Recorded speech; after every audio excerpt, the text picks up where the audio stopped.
Hello，大家好，我係 Zoe 啊。今日我哋要做半平板同埋平板嘅動作，去 set up 個 position 咧。首先我哋要將我哋嘅手踭啦，放喺膊頭下方嘅位置，膝頭哥咧就遠離嗰個 hip 位嘅少少。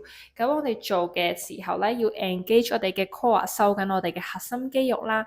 同時間咧，我哋要 keep 我哋嘅 spine in neutral position，即係話唔好趌高個 pat pat 或者唔好拗腰落去。如果你覺得 half plank 太容易嘅話，咁我哋就可以 progress 去一個 full plank 一個平板嘅動作啦。咁今次咧，我哋就將個手踭依然係放喺我哋嘅膊頭下面啦，但係我哋隻腳要伸直嘅。個腳趾咧就踩實個地板嗰度。之後同樣啦，我哋要 keep 我哋嘅 spine in neutral position，身體同隻腳咧成一條直線，唔好遞高咗個 pat pat 或者拗腰落去，全程都要咧 contract 住我哋嘅 pat pat 肌肉啦，同埋我哋嘅核心肌肉嘅。